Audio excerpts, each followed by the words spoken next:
Friends, આજે આપણે બનાવ્યું છે એકદમ યમી અને ટેસ્ટી વધેલી રોટલીની ફ્રેન્કી. તો બનાવવાનું શરૂ કરીએ. ફ્રેન્કી બનાવવા માટે મેં 2 બટાકા લીધેલા છે. 2 બટાકા છે એ બાફેલા જ છે પહેલેથી. તો એને આપણે આ રીતે છીણી લઈએ એટલે એક સરખો માવો એનો બને આ રીતે. તો આ બધું મેં ખમણી લીધું છે. તો હવે આપણે આમાં મસાલો કરવાનો છે. તો સ્વાદ પ્રમાણે મીઠું, ધાણા જીરું પાવડર, હળદર પાવડર, લાલ મરચું પાવડર, આદુ મરચીની પેસ્ટ, ગરમ મસાલો, ખાંડ, અડધા લીંબુનો રસ, લીલા ધાણા, બધો મસાલો આપણે મિક્સ કરી લઈએ એક સરખો આ રીતે હળવે હાથે. બધો મસાલો આપણો થઈ જાય પછી આપણે એની ફ્રેન્કી બનાવવાની છે. આપણે જે વધેલી રોટીની ફ્રેન્કી બનાવવાની છે તે બજારમાં મળે તેવી જ બનવાની છે. તો આપણે જે ફ્રેન્કી બનાવવાની છે, તમારે 2 રોટલી વધેલી પડી હતી સવારની, તો મને એમ કે ફ્રેન્કી બનાવી નાખો. તો હવે આપણે બનાવવાનું શરૂ કરીએ આ રીતે. તો આપણે થોડી ગ્રીન ચટણી લગાવી દેવાની છે એક બાજુ આ રીતે. આ ગ્રીન ચટણી મેં પહેલેથી જ બનાવીને મેં વિડીયો અપલોડ કરેલો છે, તેમાં તમે જોઈ શકો છો આ રીતે.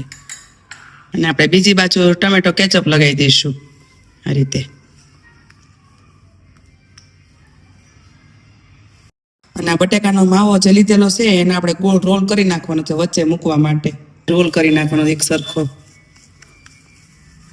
ઘણા બધા તળીને મૂકે છે પણ આપણે એમનેમ જ મૂકવાનો છે આને, તો પણ સરસ લાગશે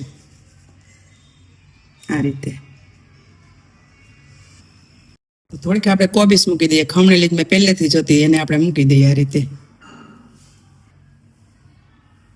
અને બધી જ ભાગમાં કાંદા આવી જાય એ રીતે આપણે કાંદા મૂકી દઈએ આ રીતે. અને જે તીખા મરચાં હતા વિનેગરમાં મેં પહેલેથી જ પલાળેલા હતા એને આપણે ઉપર એડ કરી દઈએ આ રીતે.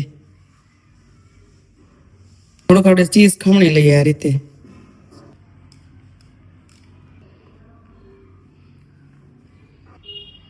ફ્રેન્કી મસાલો આપણે ઉપર એડ કરી દઈએ આ રીતે.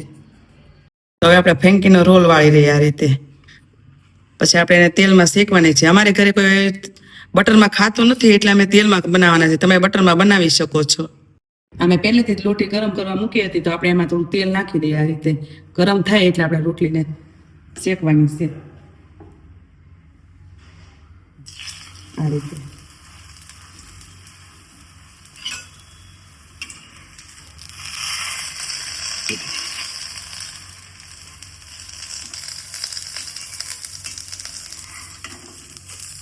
આ રીતે વધેરે રોટલીની ફ્રેન્કી બનાવશો તો ખૂબ સરસ ટેસ્ટી બનશે. તમે પણ બનાવજો. આપણે જે બજારમાં મળે એ રીતે જ બનવાની છે આ.